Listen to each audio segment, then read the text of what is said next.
नमस्ते दोस्तों, कैसे हैं आप सभी। आशा है कि आप लोग अच्छे होइएगा और अपने पठन पाठन की क्रिया में मस्त और व्यस्त होइएगा। तो दोस्तों चलिए आज एक बार फिर से आप लोगों का स्वागत है एजुकेशन विद जैसेफ चैनल में। तो दोस्तों बहुत ही बड़े धमाकेदार ऑफर के साथ आप लोगों के बीच आए हैं, जो है न्यू वैकेंसीज के बारे में, जो 12th लेवल पर है। क्या है जो 12th लेवल पर वैकेंसी है, उस वैकेंसीज के बारे में आज हम लोग बात करने वाले हैं। तो सबसे पहले मैं बता दूं, ये जो वैकेंसी है आरआरबी एनटीपीसी 12th लेवल भर्ती है। क्या है ये जो आरआरबी एनटीपीसी की है 12th लेवल भर्ती है। बहुत सारे दोस्तों का कहना था कि सर ग्रेजुएशन लेवल पर आ गया है तो 12th लेवल पर कब आएगा। बहुत सारे मित्रों और दोस्तों का कहना था कि सर इसका जो है वैकेंसी कब आने वाला है, 12th लेवल पर कब जो है आएगा, कब से फॉर्म फिल होगा।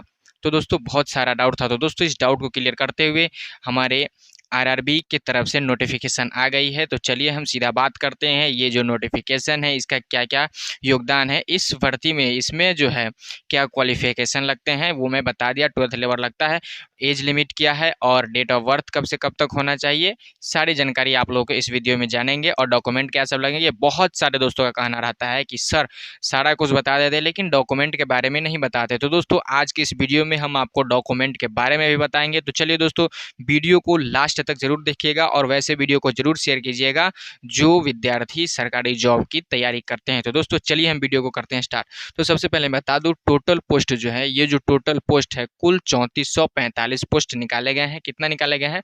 3445 पोस्ट निकाले गए हैं। और इसका अप्लाई डेट जो है, इसका अप्लाई डेट 21 सितंबर से लेकर के 20 अक्टूबर तक रखा गया है। 21 सितंबर से लेकर के 20 अक्टूबर तक आप एप्लीकेशन का फॉर्म भर सकते हैं। दूसरी बात, फी जो है जनरल ओबीसी ईडब्ल्यूएस के लिए जो है 500 रुपये का फ़ी लगता है। कितना लगता है? 500 रुपये का फ़ी लगता है। और अदर जो है एससी एसटी या अदर स्टेट वालों के लिए 500 लगता है, लेकिन अदर एससी एसटी वाले जो है उसको लिए जो है 250 रुपये का फ़ी लगता है। कितना लगता है? 250 रुपये का फ़ी लगता है। और मैं बता दूं कि इसका जो है सीबीटी 1 एग्ज़ाम देने के बाद क्या है, सीबीटी जो 1 एग्ज़ाम आप दे देते हैं तो ये 500 में से 400 या 390 के आसपास जो है आपके अकाउंट में वापस चला आता है, रिटर्न यानी रिफंड आ जाता है आपके अकाउंट में। तो दोस्तों ये चीज़ आपको ध्यान रखना है कि आप एप्लीकेशन फॉर्म जब भरते हैं उस समय जो अकाउंट नंबर मांगा जाता है तो उसमें आप अपना अकाउंट नंबर भरें। साइबर कैफ़े से भराते हैं तो वो क्या करते हैं कि अपना अकाउंट नंबर डाल देते हैं। तो दोस्तों इस फ्रॉड से बचे और अपना अकाउंट नंबर वहाँ पे डलवाएं, ठीक है, तभी आपके अकाउंट में वापस आएगा। ये कब आएगा? जब आप सीबीटी 1 की एग्ज़ाम दे देते हैं तब आपको जो है ये पैसा वापस आएगा, ठीक है। तो चलिए हम आगे बात करते हैं, एज लिमिट क्या है। तो एज लिमिट जो है एज ऑन 1/1/2025 तक आपकी गणना की जाएगी। उस समय तक आप 18 वर्ष के हो जाते हैं तो आप इस फॉर्म के लिए एलिजिबल है। मतलब क्या है कि इस फॉर्म भरने के लिए जो है आप एलिजिबल है, ठीक है। अब हम आगे बात करते हैं, एज कितना? 18 से 33 वर्ष के उम्र तक, मिनिमम 18 वर्ष और मैक्सिमम 33 वर्ष के उम्र तक जो है विद्यार्थी इस फॉर्म को भर सकते हैं। अब हम आगे बात करते हैं एज रिलैक्सेशन के बारे में। ओबीसी की जो है 3 वर्ष की छूट मिलेगी और एससी एसटी की जो है 5 साल का छूट मिलता है, ये आपको पता ही है, ठीक है। अब हम डेट ऑफ बर्थ बात करें जनरल वालों के लिए और ईडब्ल्यूएस वालों के लिए, तो उसको जो है 2/1/1920 में होना चाहिए और लास्ट 120 मिनिमम होना चाहिए और मैक्सिमम जो है 1/1/2007 के बीच में उसका डेट ऑफ बर्थ होना चाहिए, ठीक है। दूसरा ओबीसी के लिए 2/1/1989 से लेकर के 1/1/2007 के बीच में होना चाहिए। 2 साल मतलब 3 साल जो है पीछे घटा देंगे, ठीक है। अब एससी एसटी वालों के लिए 5 साल का रिलैक्सेशन मिलता है तो इसको जो है 5 साल इसमें से 1992 में से 5 साल घटा देंगे तो 2/1/1987 से लेकर के 1/1/2007 के बीच में अगर जन्म हुआ होगा तो वो भर सकते हैं एससी एसटी वाले, ठीक है। अब हम पोस्ट नेम के बारे में बात करें कि सर 12th लेवल पर जो है कौन कौन सा पोस्ट है और कितने सैलरी है। तो सबसे पहले मैं बता दूं, 12th लेवल पर जो पोस्ट है उसमें सबसे ज़्यादा पोस्ट जो है वो किस चीज़ का है, उस चीज़ के बारे में बता दूं। जो सबसे ज़्यादा जो पोस्ट है नंबर 1 है कमर्शियल कम टिकट क्लर्क, जिसको टीसी कहते हैं, ठीक है, जिसको टीसी कहते हैं, जो टिकट चेक करते हैं, ठीक है। हम आगे बात करते हैं, इसका जो पोस्ट है 2022 पोस्ट है, ठीक है। अब दूसरा नंबर पर जो है जूनियर क्लर्क कम टाइपिस्ट। क्या है? जूनियर क्लर्क कम टाइपिस्ट। इसमें जो है टाइपिंग मांगा जाता है, परंतु ये जो पहला वाला जो हम पोस्ट बताए हैं कमर्शियल कम टिकट क्लर्क, इसमें जो है टाइपिंग नहीं मांगा जाता है, ठीक है। तो दोस्तों ये है जूनियर क्लर्क कम टाइपिस्ट, इसमें आपको टाइपिंग मांगा जाएगा, कंप्यूटर का ज्ञान होना चाहिए। और इसका जो पोस्ट है 990 वैकेंसीज है इसमें, ठीक है। आगे हम बात करेंगे तीसरा नंबर पे अकाउंट क्लर्क कम टाइपिस्ट, इसमें भी टाइपिंग मांगा जाता है। ये अकाउंट क्लर्क का है, मतलब ये जो है जूनियर क्लर्क कम टाइपिस्ट, ये जो है आपको टिकट काटता है ऑफिस में, ये इसमें जो है ये काम रहता है, ठीक है। और तीसरा नंबर पर जो अकाउंट क्लर्क कम टाइपिस्ट, इसमें भी जो है अकाउंट मतलब जो है अकाउंट का मैनेजमेंट करता है, मतलब कि क्या है आपका टिकट काटेगा, पैसा लेगा, वही वही सारा काम इसका भी रहता है। लेकिन अब आगे है 4 नंबर पे ट्रेन क्लर्क। ट्रेन क्लर्क ये है, ये भी जो है टिकट चेक करता है, क्या है, या स्टेशन में हो या ट्रेन में हो, तो ये लोकेशन बाई लोकेशन के हिसाब से उसका जो है कार्य दिया जाता है। परंतु ये जो है टिकट चेक करता है, और नंबर 1 का जो पोस्ट है ये भी टिकट चेक करता है। इसमें जो है 2022 पोस्ट है नंबर 1 में, और जूनियर क्लर्क कम टाइपिस्ट में 990 पोस्ट है, और अकाउंट क्लर्क कम टाइपिस्ट में 361 पोस्ट है, और ट्रेन क्लर्क में 72 पोस्ट है। तो दोस्तों मैं सबसे पहले ये बता दूं कि आप अगर फॉर्म भरते हैं तो फर्स्ट परफॉर्मेंस किसको दे, फर्स्ट प्रेफरेंस किसको दे। तो दोस्तों मैं बता दूं कि फर्स्ट परफॉर्मेंस आपको देना है तो वो क्लर्क मतलब कमर्शियल कम टिकट क्लर्क में दे, जिसमें 2022 पोस्ट है। इसको जो है आप फर्स्ट फर्स्ट परफॉर्मेंस दे, क्या दे, फर्स्ट फर्स्ट, ठीक है। इसमें जो है फर्स्ट परफॉर्मेंस इसको दे, उसके बाद दूसरा नंबर पर जो है इसको दे, ठीक है, दूसरा नंबर पर इसको दे, और तीसरा नंबर पर आप ये दे, और चौथा नंबर पर ये दे। अगर ये आपको हो जाता है तो ठीक है, एग्जाम क्वालिफिकेशन करने के बाद। अगर ये नहीं होगा तो ये होगा, ये नहीं होगा तो ये नहीं, ये नहीं होगा तो ये होगा। तो दोस्तों ये इस प्रकार से होता है। चलिए अब हम सिलेक्शन प्रोसेस के बारे में जानते हैं।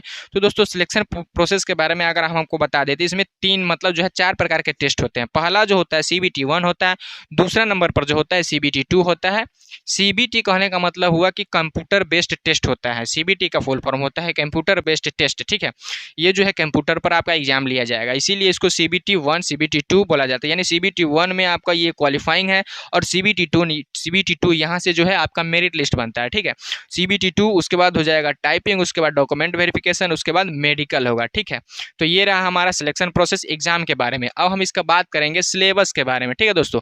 सिलेबस में अगर हम बात करें CBT 1 में कौन सा सिलेबस है और CBT 2 में कौन सा है, तो दोस्तों सिलेबस जो है CBT 1 और CBT 2 दोनों में सेम ही है, बस अंतर यही है कि आपको समय का चेंजिंग मिलेगा, ठीक है। समय भी उतना ही मिलता है, लेकिन आपको जो है क्वेश्चन में चेंजिंग मिलेगा, क्या है, क्वेश्चन में चेंजिंग मिलेगा। तो सबसे पहले मैं बता दूं, इसमें जो है 100 क्वेश्चन पूछे जाएंगे CBT 1 में, 100 मार्क्स का होगा, और 90 मिनट का समय दिया जाएगा, और नेगेटिव मार्किंग की भी है। नेगेटिव मार्किंग 1/3 की होगी दोस्तों, नेगेटिव मार्किंग बहुत तगड़ा है, इसलिए आप लोग ध्यान से क्वेश्चन कीजिएगा, ठीक है। अगला जो है सिलेबस 1 में रीजनिंग है, 30 क्वेश्चन पूछे जाते हैं CBT 1 में।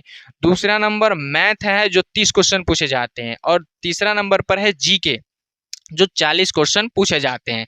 CBT 1 में आपको 90 मिनट का समय दिया जाएगा। अब आगे हम बात करते हैं वहीं CBT 2 के बारे में, तो वो है उसमें 120 क्वेश्चन पूछा जाता है, 120 मार्क्स का होगा, और 90 मिनट का समय दिया जाएगा, और नेगेटिव मार्किंग इसमें भी 1/3 की होगी।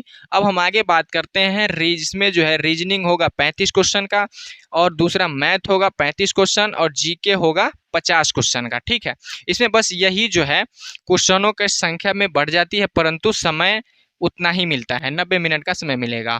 अब हम आगे बात करते हैं, अगर आपको टाइपिंग वाला जॉब चाहिए तो 2 ही पोस्ट है टाइपिंग के लिए 12th लेवल पर।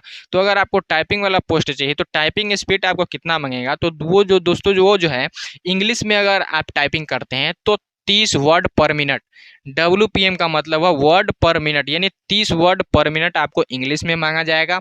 और अगर हिंदी में अगर आप टाइपिंग करते हैं तो 25 वर्ड पर मिनट आपको मांगा जाएगा। अब हम आगे बात करते हैं डॉक्यूमेंट के बारे में, कौन कौन सा डॉक्यूमेंट लगेगा।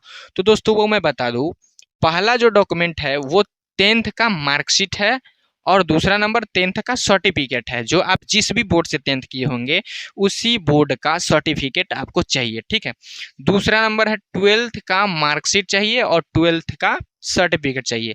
यानी आप 12th लेवल पर भर रहे हैं तो 12th का मार्कशीट चाहिए और 12th का सर्टिफिकेट चाहिए। अगर आप ग्रेजुएट लेवल पर भर रहे हैं तो आपका 10th का मार्कशीट और सर्टिफिकेट लगेगा, 12th का मार्कशीट और सर्टिफिकेट लगेगा, उसके बाद ग्रेजुएशन यानी डिग्री का मार्कशीट और सर्टिफिकेट लगेगा, ठीक है। अब हम आगे बात करते हैं तीसरा नंबर पर, तो वो है आपका आधार कार्ड, ठीक है, आधार कार्ड आपका लगेगा। चौथा नंबर पर है पैन कार्ड, ठीक है, क्या है, पैन कार्ड। दोस्तों ये जो है इसमें इस सारे डॉक्यूमेंट में जो है आपका नाम, आपके पिताजी का नाम और आपके माताजी का नाम, सारा नाम जो है सेम मिलना चाहिए। ना आपको जो है इंग्लिश जो एक-एक वर्ड होता है ना, वर्ड भी गलत नहीं होना चाहिए। इसलिए आप लोग देख लीजिएगा, अगर आधार कार्ड में और मार्कशीट में मैच कर रहा है तो फॉर्म भरें, अगर नहीं मैच कर रहा है फिर भी फॉर्म भरें। जिसमें आपको सुधारने की ज़रूरत है, मार्कशीट में तो नहीं सुधारा जा सकता है, सुधारा जा सकता है लेकिन बहुत सारा चक्कर लगाना पड़ेगा। लेकिन आप आधार कार्ड में इसको सुधार कर सकते हैं। वो आपको 5 से 6 दिन का समय लगेगा और आप सुधार कर सकते हैं। इसलिए जो आप सुधार करना चाहते हैं वही नाम उसमें डालेंगे, जो मार्कशीट में है वही नाम आपको आधार कार्ड में होना चाहिए। तो अगर नहीं होगा आधार कार्ड में तो आप किसी भी आधार सेंटर से उसको सुधार करवा सकते हैं। वो 4 से 5 दिन में आपको सुधार हो जाता है, तो फिर आप फॉर्म भर सकते हैं। ठीक है, अगला होगा मूल निवास सर्टिफिकेट। ये आपको बनवाना पड़ेगा, मूल निवास सर्टिफिकेट कि आप कहाँ के निवासी हैं, भारत के हैं या नहीं है, तो ये इससे पता चलता है। अब आगे बात करते हैं कास्ट सर्टिफिकेट, जो किस लेवल पर होगा, वो होगा सेंट्रल कास्ट सर्टिफिकेट। ये सेंट्रल लेवल पर कास्ट सर्टिफिकेट आपको बनाना होगा, जो न्यू बनाना होगा। वो पीछे है उसको नहीं, जो नया बनाना होगा। क्या है, नया बनाना होगा। जो आपके पास है उसको छोड़कर नया बनाना होगा सेंट्रल लेवल पर। ठीक है, और ओबीसी वालों के लिए जो है एनसीएल सर्टिफिकेट लगेगा। तो दोस्तों ये सारा डॉक्यूमेंट रहा जो आप लोगों को 12th लेवल पर लगेगा, और ग्रेजुएट लेवल पर भी यही सारा लगेगा। उसमें केवल ग्रेजुएशन का सर्टिफिकेट और ग्रेजुएशन का मार्कशीट यानी डिग्री का मार्कशीट और डिग्री का सर्टिफिकेट आपको चाहिए होगा। तो दोस्तों ये वीडियो आपको कैसा लगा, आशा है कि आप लोगों को ये वीडियो अच्छा लगा होगा। तो दोस्तों चैनल को सब्सक्राइब जरूर कर लीजिएगा और बेल आइकन को जरूर दबा दीजिएगा, ताकि मेरे द्वारा नए-नए वीडियो जब डलाए या अपलोड हो तो सबसे पहले आप लोगों तक पहुंच पाए। तो दोस्तों चलिए आज की वीडियो में बस इतना ही, फिर मिलेंगे अगली वीडियो में। तब तक के लिए जय हिंद, नमस्कार प्यारे साथियों।